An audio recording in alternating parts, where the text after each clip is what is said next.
Thank you everyone for taking the time to tune in today. Today's episode of the Topping Show is proudly sponsored by Topping Technologies.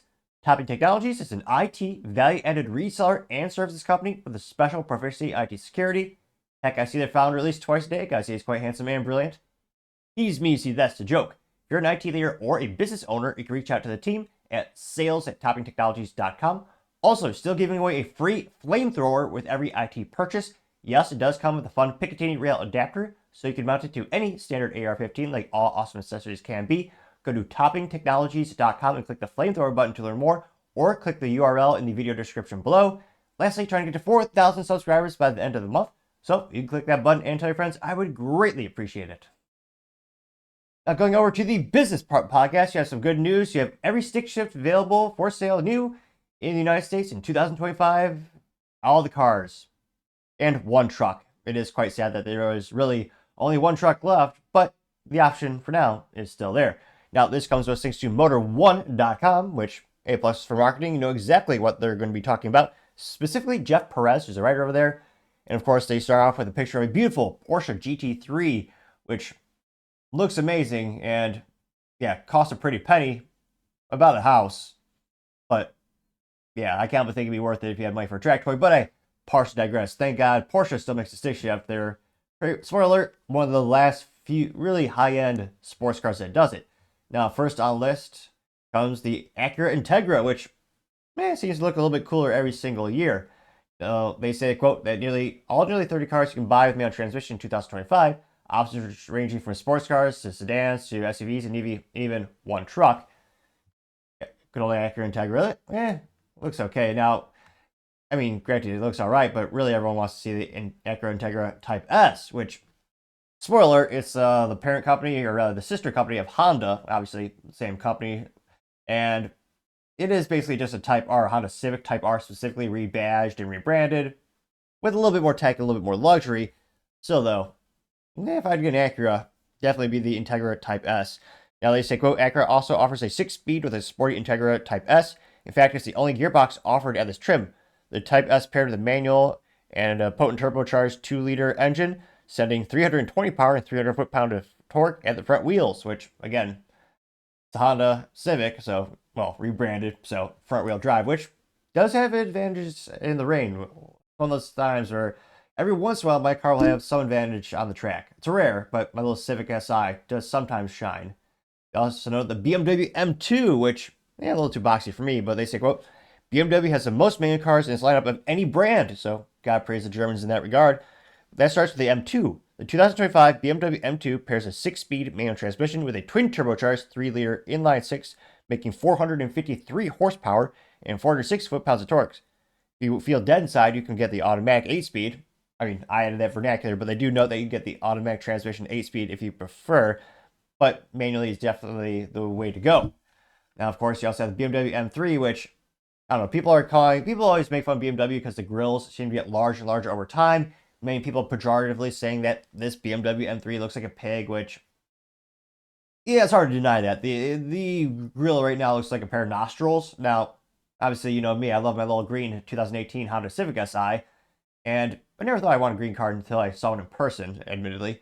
But, yeah, I gotta say, this does look like a good shade of green on the BMW M3, which, granted, I don't like how BMW, you really have to be an enthusiast to know the actual, different cars. Because again, M2, M3, M4, M5, I mean, this is America. Like M we care about is the M16. Or if you feel like fancy German, the MP5. But I partially digress. They say that, quote, the M3 keeps its manual alive for 2025, but there's a catch.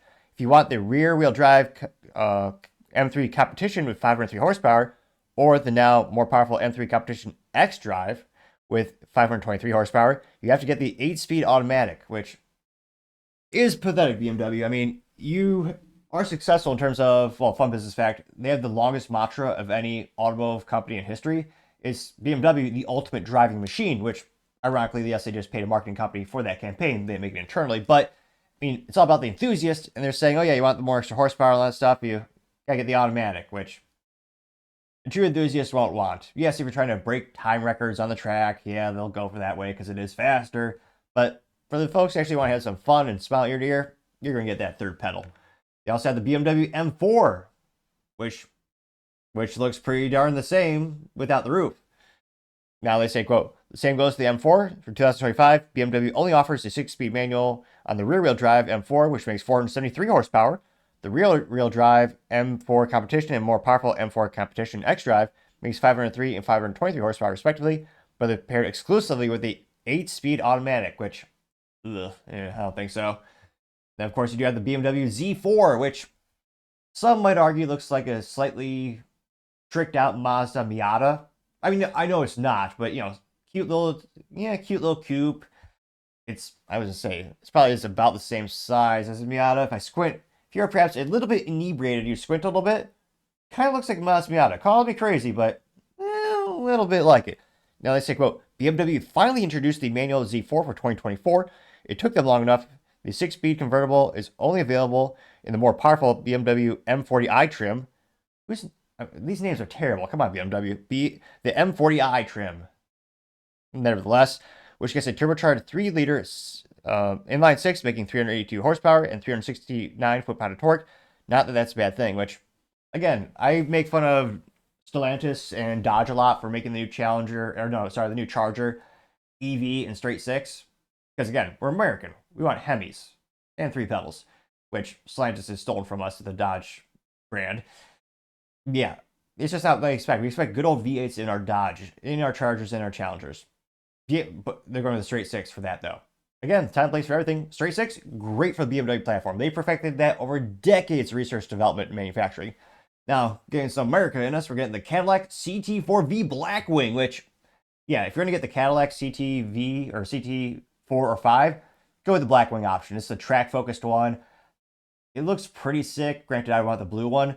Now, the CT4V Blackwing is a twin turbocharged V6, got giant brakes the size of my foot in terms of the calipers. But I mean, one of my friends got the Cadillac CT4V Blackwing with the stick shift. They should all be stick shift by default. And he let me drive it. It is by far the best GM product I've driven in 10 plus years. No, I'll say 20 plus years. The bar is pretty low. It's a GM portfolio. But realistically, it is a fun track toy. And with the Blackwing, actual trim level, you can get analytics back in terms of they actually have a professional driver where they'll take your track data, you send it off to him, he'll analyze it and give you advice on how to increase your lap times or rather decrease your speed, the times of your lap times. And yeah, the performance of that vehicle, it is great. Now, they really do depreciate like a rock, which is good for the secondhand market. Like list price is like 91 grand or something like that. It's a pretty penny when it's all set and done. I think maybe that starts at 63 for like the bare bones one. Now they say, quote, the BMW CT4V Blackwing is still the same excellent sports sedan for 2025. It gets a standard 6-speed manual or an optional, who the hell would get this, a 10-speed automatic. Paired with a twin turbocharged 3.6-liter V6 making 472 horsepower, 455 foot-pound of torque. Now I actually can't believe this. The 2025 CT4V Blackwing starts at $63,590 for theft. I mean sales tax, which, yeah, again, once you had all the options, I see most of them around 80 to 90 when I'm window shopping or more realistically dreaming. Because again, it's totally extravagant. You don't need that and gotta get a house one of these days before I die or pay off student loans. But yeah, I mean, I mean, you see them used for like 45 to 50. That's where the value I think really comes to me. Now, granted, it's Cadillac. It's supposed to be more expensive. It's fancier than other products. I understand that. But yeah, it is also sad that General Motors only makes 2 stick shifts now. Spoiler alert, both caddies. Now, the other one is the CT5V Blackwing, which the biggest difference is bigger, and of course, the V8, which you could argue GM did not invent, but out of all the things they've done, they perfected it. Now, they say, quote, the CT5V Blackwing gets a minor facelift for the new features for 2025, but keeps the manual alive. The super sedan pairs a 6-speed with a supercharged 6.2-liter V8, sending 668 horsepower and 659 foot-pound of torque to its rear wheels. The 2025 CT-V Blackwing starts at $96,990. Yeah, it very much starts that way. You usually see them online selling, again, these are dealerships. Once all the options are added on, I usually see them between 120 and 140. Oh yeah, 120,000, 140,000. And again, that's before a 6 to 10% sales tax slapped on top of that thing. And don't forget car insurance, which is probably a pretty penny. But yeah, to me, Yeah, it looks a little bit more angular than the 2024 model. And again, it helps to have a little bit more horsepower. But yeah, it's sad that GM, the only stick shift V8 they make left is this, which again, this is a great track toy. I actually know someone who owns a BMW dealership, and they call that thing the BMW Killer. And they bought one. They bought a Cadillac CT5V Blackwing. They like it that much, and it works that well. It's just a great bang for your buck. Granted, it's still $100,000 plus for a car, but going up against the competition, I still think it's pretty darn good bang for your buck. Now, going to the SUVs, you got the Ford Bronco, which, kind of looks cool with the retro styling there. Now, granted, I always joke when I tell people, my friends say, someday I'll need an SUV if I get a family, or if I do more IT recycle projects, or I do more IT hardware deployment projects for my tech company that I own. And I'd say, yeah, perhaps someday. But realistically, I'd probably get a quote-unquote vintage 2009 Porsche, what was it, the Cayenne GTS, which is a V8 stick-shift SUV, which is hilarious that they did that. It's awesome they did it.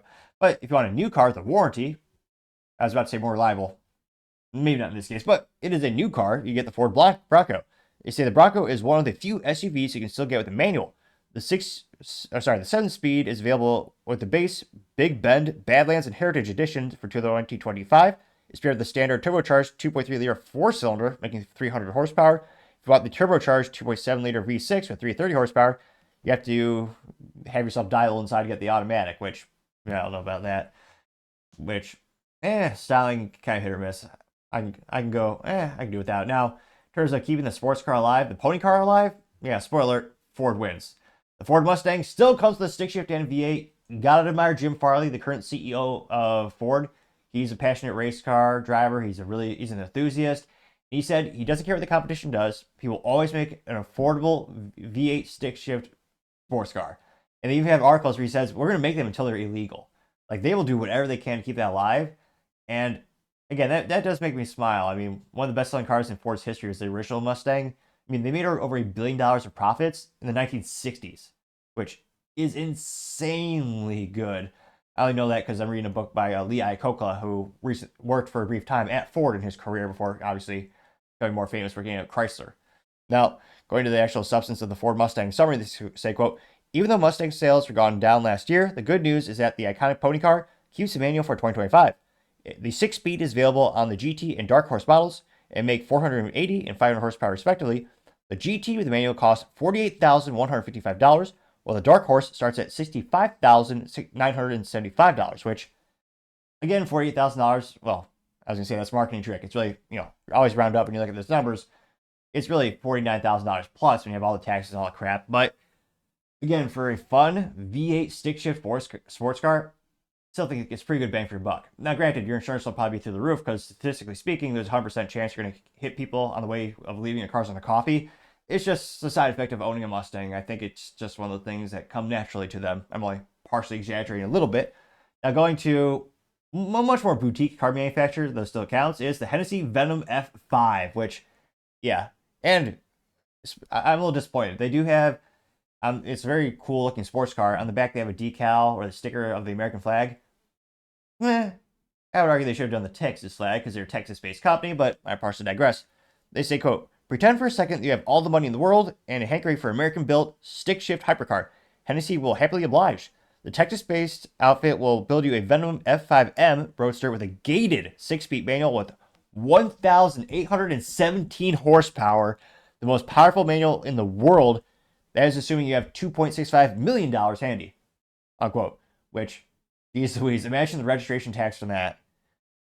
$2.65 million. Wow. Definitely a use case, and again, not legal advice for registering that in Montana. But yeah, I mean, it looks amazing. Hennessy makes some great stuff. Of course, you also have the Honda Civic Si, which is a little disappointing that the 11th generation is only in 4 doors. I love my little coupe. It's slightly smaller. To me, the styling is a lot better. And fun fact, they only had the green option for the coupe.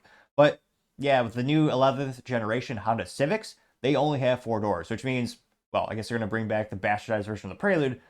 But until that happens, they have no coupes in their portfolio, which is kind of sad. Now, they say specifically, quote, Honda killed the manual on the base Civic sedan and hatchback models, and we're sad to see them go. thankfully, you can still get a 6-speed with the Civic Si, which pairs a turbocharged 1.5-liter 4-cylinder engine, making 200 horsepower. Which I only laugh because, again, it's not a horsepower war when it comes to, again, it's not really a track car. It's a kind of a street car that make a little bit more fun and spicy that probably the 3 people take to the track realistically, and I'm one of them. But yeah, to go down a horsepower is to me, a little pathetic. Again, it doesn't have to have 1,000 horsepower necessarily for a fun daily driver. But again, my 2018 Honda Civic Si Coupe, well, my little green machine, it has 205 horsepower, plus a K&N air take and the sticker for the K&N air take on the glass. So I'm pretty sure that means it has 500 horsepower. I'm pretty sure that's how that works. But this only has 200. Now they say that you can, it's funny. They claim you can get the Civic Si for $31,400. Well, that's what the list price is before the dealers steal it from you, or rather extort you. It's ridiculous. Even my local dealership, they want $5,000 over MSRP, which again, I mean, prior to the pandemic, with the exception of maybe Lamborghinis or hypercars, the old cliche was only suckers pays MSRP because, again, at MSRP, they have a hefty profit built into that from the manufacturer.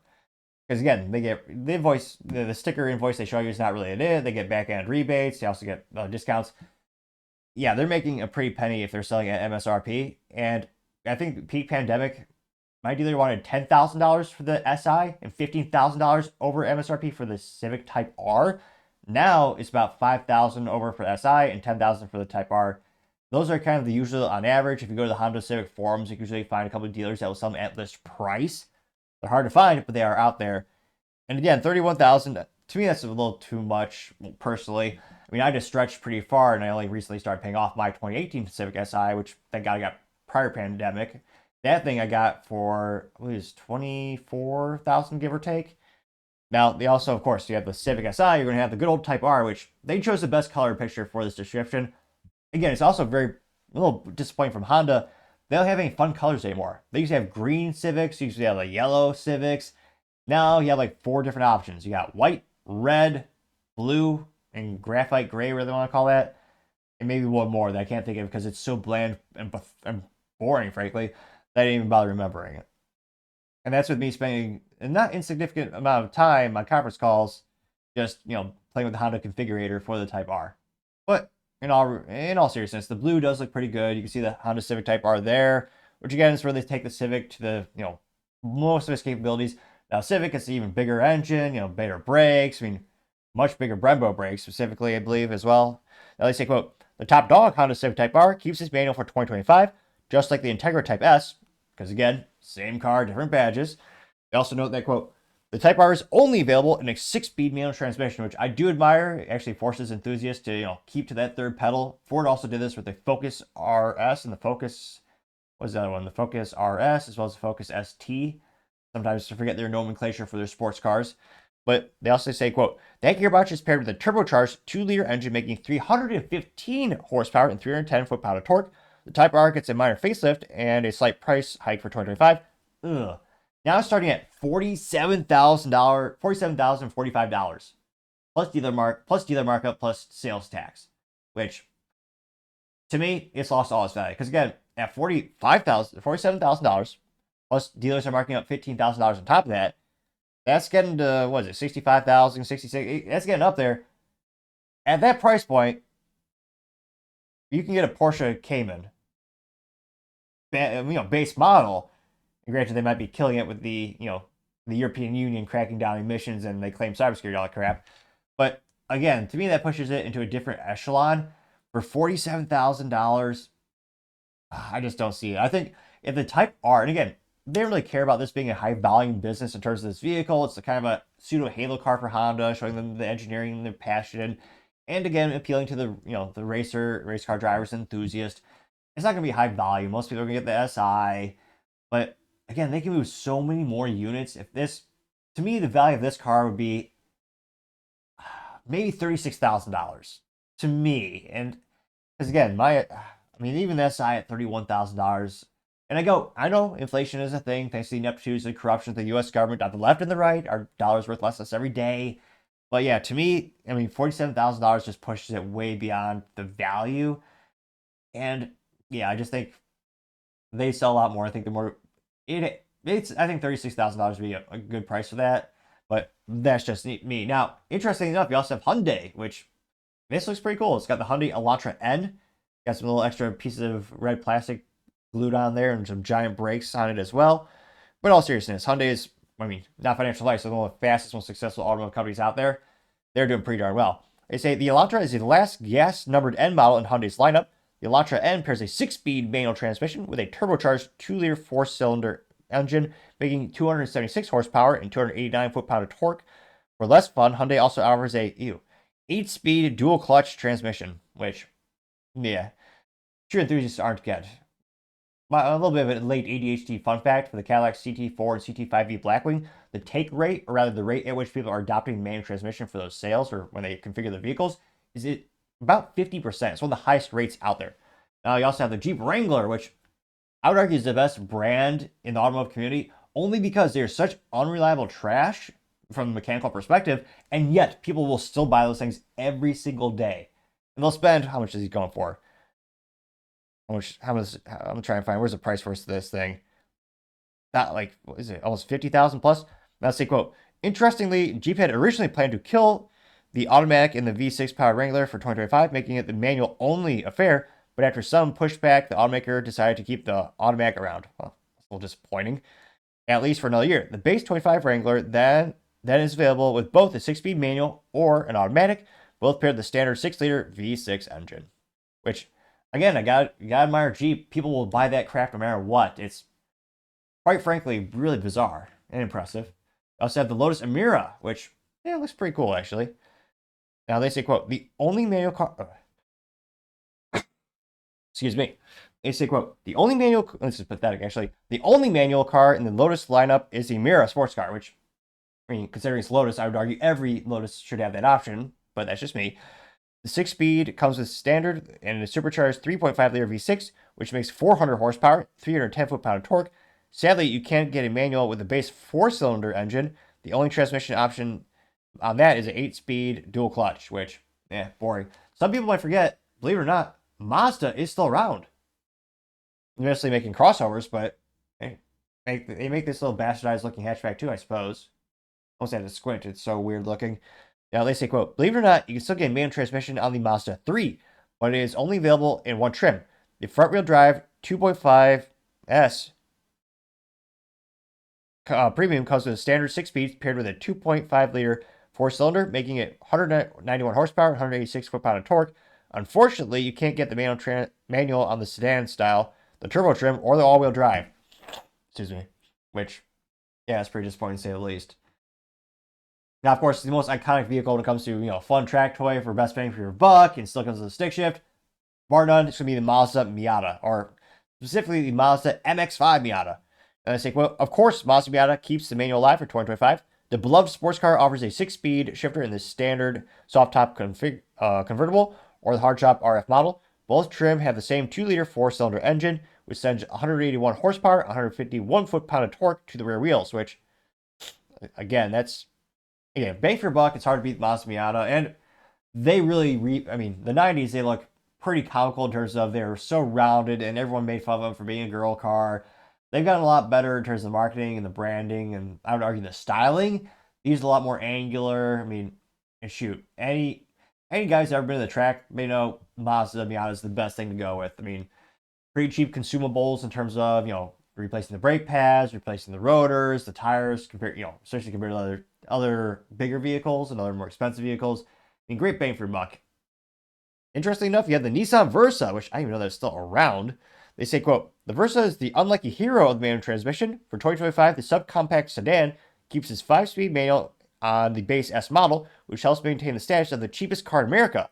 When factoring in for destination charges, it starts at $330, which it's also Nissan, but in terms of having money for a new car with a factory warranty, that is pretty darn good bang for your buck. $18,330, which, again, considering how much government over-regulation we have in the automotive community and how prohibitively near impossible it is to start a new car brand, or more specifically, we're having every new year, the cars have to be safer, have to be better fuel economy, have to have less emissions, all that kind of stuff. it is very impressive that their price point has been pushed to the stratosphere like most of their competitors. Now, granted, when it comes to if I would buy a Nissan, probably not. But if I won the lottery and had unlimited garage space and I wanted a Nissan, I would certainly get the Nissan Z, or as some people call it, the 400Z, because when I was a kid, it was a 350Z, then you have the 370Z, and this is what comes next, which, yeah, the facelift on this car was much needed. It looks, very frankly, it looks a lot better than the 370Z. A little disappointing they carried over a lot of the same parts, but again, it's also Nissan, the company that's perpetually on the brink of bankruptcy, and they have to save some costs. And yeah, let's just say, I don't know why this amuses me so, but the heated seat button is a save from the 350Z. So for it's what, multiple decades of that same design. So they're getting a good ROI on those molds and those designs for that specific part of the car. Now, in all seriousness, they mentioned that, quote, the Nissan Z, it needs a manual. Thankfully, the 2025 model keeps its 6-speed Sport, Performance, and Heritage Edition trims. That transmission pairs with a standard twin turbocharged 3-liter V6, making 400 horsepower and 350 foot-pound of torque. Now, in terms of missing the boat, so to say, yeah, Nissan did not read the room right in this regard. They say, quote, sadly, you still can't have a manual on the Nismo model, which is supposed to be the peak engineering dedicated for track use, which, again, this isn't the type of car where you're going to go out and break world records for top speed or lap speeds. But if you want to have fun and spot year to year, that's where you usually get a stick shift. They note that, quote, the 420 horsepower Nismo only offers a 9-speed automatic with paddle shifters. Which, yeah, I can't but think with this current generation of the Nismos, the only people are buying those are speculators that are putting it in garages and covering it with 18 pounds of saran wrap and other protective materials and treating it like a time capsule, not actually driving it. Now, I do appreciate the fun, bright orange color for the Heritage Edition. They have the 6 shift, and you might have 2 collectors going for, the Heritage Edition, all that kind of stuff. But yeah, that's the one where you'll actually take it to the track. And you'll have some fun with that. Now, getting to the higher price ones, you got the Porsche coming out, the Boxster and the Cayman, which those seem to be growing. They grow on me in terms of the styling. Looks better and better every year. Unfortunately, European Union is trying to kill it. Now they say, quote, the Porsche 718 Boxster and Cayman sports cars probably won't be around much longer because of the European government. Porsche has plans to replace them with electric models, which is the dumbest thing I've heard of. I was about to say that I've ever heard of. I don't know if we can go that far. Perhaps the top 10 things in terms of how weak and pathetic Germany has become, in terms of carrying pretty much the whole European Union in terms of GDP, research, development, actual manufacturing, and innovation, and contributions to society. And yet, they acquiesce to the European Union in terms of, oh yeah, we'll stop making fun Porsches because it doesn't meet cybersecurity and regulations for fuel economy and emissions. The most profitable, important things a car makes or manufacturer makes. Now they're gonna make EVs, which right now with current technology are trash for the track. Now they say, quote, Porsche has plans to replace them with electric models, which won't work. For now, the 718 still offers a standard 6-speed manual transmission with the option 7-speed PDK dual clutch. Now, of course, you also have the iconic Porsche 911. Now they say, quote, Porsche does not offer... I was going to say that grammar is really not the best, but nevertheless, they say, quote, Porsche to not offer a manual 911, impossible. So obviously they will. You can get the 6-speed shifter on the new Carrera T or GT3 models for 2025. The Carrera T gets a twin turbocharged flat 6, making 388 horsepower and 331 foot-pound of torque. While the latest GT3 gets an actually aspirated 4-liter flat 6 with a 502 horsepower. You really can't go wrong with either, which, no. And again, in terms of being able to customize your car, Porsche is probably the most, maybe with Porsche or Rolls-Royce, I'd say.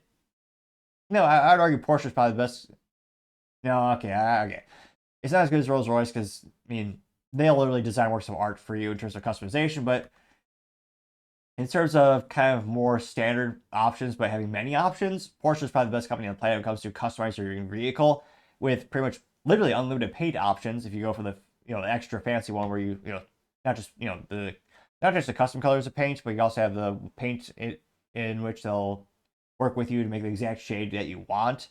Granted, that costs like $40,000 as an option, but still it exists. You can get you can choose anything from the little individual threads in the seats, even the color in the odometer. It's really cool. Also a pretty penny, and that's probably why they mentioned the price point there. Now, that's a pretty good bet, and it's probably one of the most reliable sports cars out there, being Porsche, believe it or not. On the opposite end of the spectrum, you got a Subaru, which, yeah, there's a reason these don't. There's a reason I'm pretty skeptical. I think they're going to change the engine out of these because the Subaru, the reason I got my Honda Civic Si, well, reliability is Honda is a hell of a lot better than Subaru, and I was proven right because a lot of these engines with the Subaru BRZ kind of grenade themselves, which, yeah, not ideal. So, at least styling does look kind of cool. And spoiler, it's also the same as the Toyota 86, or what used to also be the Scion FRS. Now, going to the Subaru BRZ specifically, they say, quote, Subaru BRZ keeps the manual dream alive for 2025. The affordable sports car comes with a standard 6-speed manual transmission paired to a 2.4-liter Boxster engine, making 228 horsepower across all trims, which is also pathetic at the top trim level, because again, for Subaru, it's the STI, which is supposed to have a bigger, more powerful engine, better suspension. The BRZ has the same damn engine. I mean, the WRX STI, one of the best track toys ever, that gave you a lot more horsepower. You actually feel the difference. BRZ, you got a couple extra pieces of plastic glued onto it, and a little bit better suspension. That's about it. Still disappointing. And they also know that, oh yeah, they know there's the BRZ TS gets the suspension and bigger brakes as well. So you do get bigger brakes. Now, you also have the Subaru WRX, which, yeah, the fact that they don't have the STI is ridiculous. They say, quote, Subaru's iconic sports sedan has a manual transmission for 25.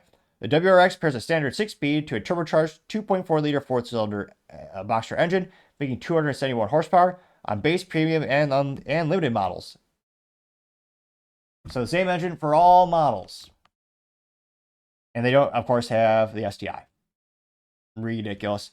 Now, they also know that the WRX starts at a reasonable $33,855, which, again, that's not too bad, especially if you need something for the snow. That's really where Subarus thrive. Now, in terms of keeping the manual transmission alive, company that does it better than anyone else, I would argue by volume of units sold as well as number of units available or models available, it says Toyota. Now, the first one is the GR86, which, yeah, it's literally just the Subaru BRZ. It's a joint venture between the companies. But, yeah, it also has a Subaru engine, so for reliability, probably don't want that. So with this color combo, Toyota is also winning me over on that metric as well. It's green with gold rims, which look pretty cool there. And again, with the Toyotas, again, I was going to say, not paid ambassador or anything like that, but if you get the GR editions, you get the free track package as well. So every time I go to the track, they usually have one of their classes out there because the new owners get the track experience. And I think they get 1-year membership as well, which is pretty darn cool. You get your own instructor come with you in the car. Now they say, quote, just like its cousin, the Subaru BRZ, you can still get a menu on the Toyota GR86 as expected. Again, same specs as the Subaru. And this starts at $31,135.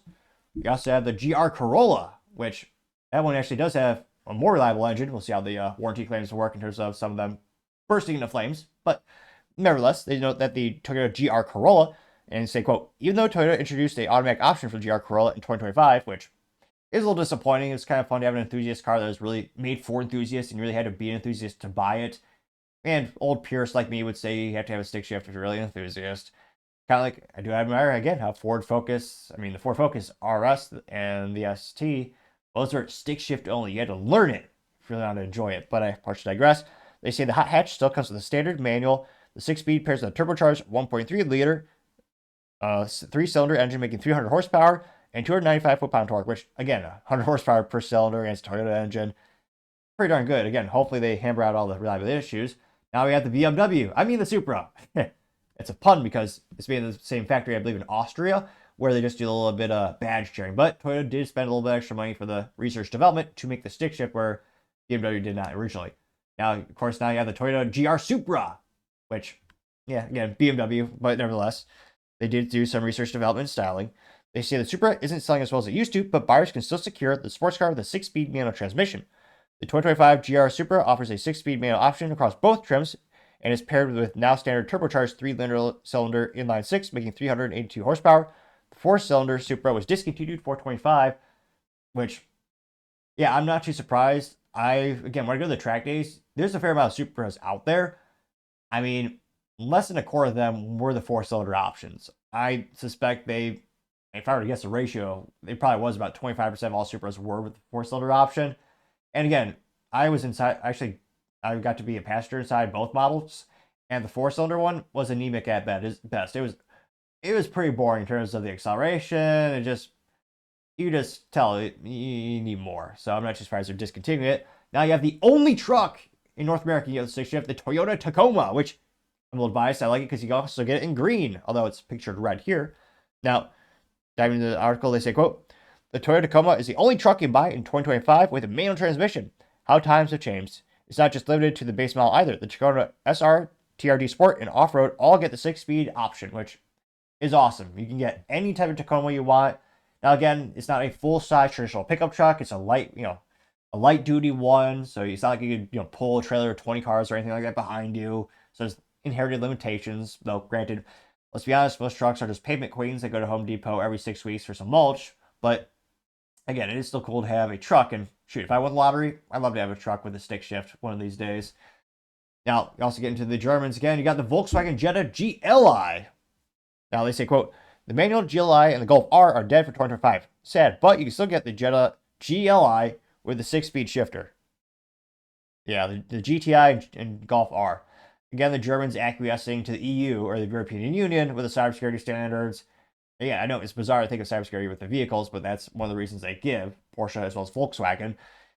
Yeah, even though Germany is carrying the country on its back in terms of all the aforementioned things I mentioned earlier in the show, they're saying, oh yeah, it's okay, we'll stop making the coolest, awesomest cars that our customers like. It's okay. Pathetic. But nevertheless, they say, quote, the 2025 model gets a modest facelift for 2025 and some updates in the interior, but the manual sticks around. It's still paired with a turbocharged 2-liter 4-cylinder engine, making 228 horsepower and 58 foot-pound of torque. So it's definitely not as many as they used to be, but it is one of those things where it makes me smile ear to ear that there's still the option for the manual transmissions out there. Granted, if I won the lottery, yeah, I'd probably if I had to choose one of these vehicles, yeah, it'd probably be the 911 GT3. Again, get a nice little fun green Porsche. It's moderately reliable for a sports car perspective, but I mean, it's kind of sad to think, all the other ones have acquiesced to, electric and automatic. I mean, even the ones that people consider to be great, the Lamborghinis of the world. I mean, shoot, the Ferraris of the world, the Maseratis, they're all automatic only. Porsche's the only one keeping it alive.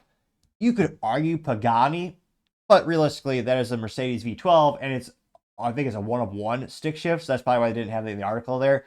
That is a very much boutique vehicle. It also costs, $4.8 million plus. So yeah, they're not a major manufacturer, unfortunately. But yeah, it's kind of sad to see all the stick shifts going away. But let me know in the comments, if you had to choose one of these stick shifts, which one would you choose and why? And shoot, what can you do to help keep the stick shift alive? Realistically, go out there and buy a new car. Because again, manufacturers have really no visibility or interest in selling in the used car sales unless it's used certified from a dealer. Then perhaps, you'd show a sign to the corporate company that, hey, these things are still moving. But yeah, realistically, you got to not just, buy a new stick shift, but also write to your legislators, say, hey, get rid of these emissions craps, get rid of all these limitations that are killing the stick shift, because, again, that's one of the big variables is government interventionism. And that's a big reason why these stick shifts are also going away. But let me know your thoughts in the comments, because, as always, be fascinated to hear what you have to say. Thank you, everyone, for taking the time to tune in today. Again, trying to get 4,000 subscribers by the end of the month, so if you can click that button, I greatly appreciate it. Also, give me a thumbs up, thumbs down, or comment. It's a great way to give me some additional feedback, letting me know how I can make the show better and better. Lastly, don't forget to take time to tell your family, tell your friends, tell your coworkers, heck, tell your enemies, tell anyone and everyone. Just stay safe, fight the good fight.